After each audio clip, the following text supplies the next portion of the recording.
Is your motto and code of conduct to supersize your business? You've got one, right? Sharon Horne-Ellstrom here, and this is what we're going to talk about today with respect specifically to contribution. We're focusing on contribution this month. So we're going to talk about if you don't have a motto. If you do have a motto, share it in the comments below. If you've got a code of conduct, share a couple of bullet points from that in the comments below too, so that we can learn from one another. I'll share one of my businesses. I'll just pull a business at random and then share that. Just to give you an idea that I do what I teach, as well as I don't just say it, I actually do it too. Today I will, as part of the Be a Better You annual challenge, be reviewing my personal motto and my personal code of conduct. For example, my personal motto is be loving, love being, be you. It's just, that is my line in the sand of, if my behavior or my choices match that, I say yes. If they don't, I say no. So creating a business contribution motto, why would you want one? Well, it helps us to make really fast decisions. It helps us to align with our goals and objectives and values and things that are important to us. It helps our teams, our customers, our community. They want to know what we stand for, and it clearly communicates what we stand for. And by focusing on what we stand for, the things we stand against automatically are said no to or fade away.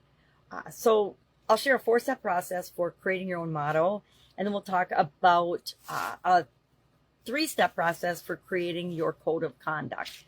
It sounds like it's really hard to do, but it can do the whole thing if you've never done it before in probably a half an hour. Unless, of course, you want to pull a team of people together. And for your businesses, I highly recommend that you do that, because we want our contribution motto and our contribution code of conduct to be for the whole organization, not just for us. I would expect to lead that effort, or get somebody to lead that effort, but participate in it so that you're showing support for things that you do as an organization. So step 1, what do? We gather leadership input.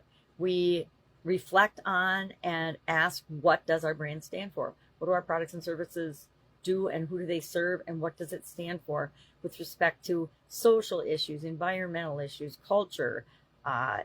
And keep in mind that when we have a motto and a code of conduct for contribution or any other part of our business, it gives here's our comfort zone as an organization. Here's where we operate. It gives standard operating guidelines and procedures for people to follow that match what we say we're what we act on in terms of what's most important for us. So step 1, gather leadership input. Ask them, what does our brand stand for in your opinion? What do you think our brand stands for? How do we serve our community beyond just making a profit for ourselves? Step 2, align with social impact goals. Do you have ESGs, they're called, environmental, social, governance goals? I will say we do not have in my organizations, any of them, specific ESG goals. We do have processes and procedures and goals and objectives for being in compliance, or actually being better than compliance. Being first in best in class is our goal, not just complying with government standards and rules, depending on the business we're talking about. As far as social and environmental, I guess we have those, but we haven't formally documented those. So that's probably something we'll do in the near future. Not because everybody else is doing it, but because they're things that we want to make sure we're considering and thinking about for our business and the impact we have on the world, because we want to make the world a better place. Step 3, choose powerful value-aligned words. Think action and values, right? And action and value put together in our motto. So what's an example of this? Empowering through connection, purpose before product. Some organizations design their products and services to solve problems. Some just design their products and services and ship them out into the world because they think they know what the world wants. Or they ask the world, and the world says, yeah, we want this widget, please create it for us. And these are the specifications we want. I find asking what our customers want is the secret fast track to actually giving them what they want and meeting their needs. Step 4, share it everywhere. Now, do you have to share your motto everywhere? No, but you want to put it out there. You want to put it in your offices, on your websites, as part of your onboarding process, in your team meetings. Some of our companies start their team meetings right off the bat. They all say the motto together at the beginning of the team meeting. Why? So they remember to live it, to not just print it out and put it on pretty signs, but to actually think about it and do it as part of our everyday life. Our motto and our code of conduct needs to be, and I was going to say should, but you decide what should work, but needs to be part of how we operate our business on a day-to-day basis. So then our code of conduct supports our motto and just gives it a little more detail and more specificity. Some things we want to include in our code of conduct include stakeholder responsibility. Who is responsible for what with respect to contribution, and our motto and how we conduct our business all the time. So we need expectations for and clear. I say if it's not documented, it doesn't count. Write down what are leadership's expectations, what are employees' expectations, what are our partners, and what are our customers? What expectations do we have of our customers, and do they have with respect to us when it comes to contribution?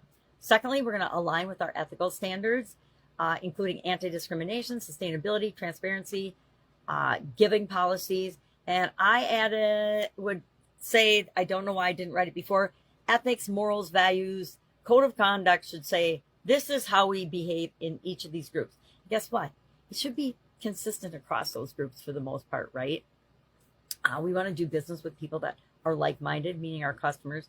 We want to partner with businesses that are like-minded, etc. And step 3, detail accepted and encouraged behavior. We want to make sure our code of conduct bullet points are, this is what we expect. This is how we behave all the time. So, for example, employees get 2 paid volunteer days a year would be an example of a code of conduct. And everybody in the company is got that as a benefit or a perk and can take 2 volunteer days off a year. Now, it doesn't mean you volunteer to go home and have a self-care day. It means you're volunteering for something outside of ourselves that is in alignment with our what our company believes in. And I guess faking sick days would not be very moral or ethical, would it? Profits donated quarterly to local organizations would be another example of that. So let me give you a couple of business examples. You may or may not have heard of these companies. One of them is one of my favorite companies, and that's Patagonia. Their motto is, we're in business to save our home planet. And their code includes sustainable sourcing, activism support, employee volunteer programs. Warby Parker, motto is to do good, and their code is buy a pair, give a pair programs. Social impact integrated into every sale. And then Ben & Jerry's, famous ice cream company, their motto is peace, love, and ice cream. And their code is social justice campaigns, fair trade ingredients, and staff activism support. So today, what I challenge you to do, if you don't have it already, is to, and if you do have one, if you have these, I guess it's 2 things, a motto and a code of conduct, review them today and share them in the comments below. Why? Because we want to demonstrate that we're actually doing this in our businesses and share it with other people to encourage them to do the same. Any questions about this? Hit me up and ask. Literally done this thousands of times with people and with their businesses. So just ask if you're struggling or if you get a hiccup on something. And otherwise, I'll be with you tomorrow. Have an awesome day.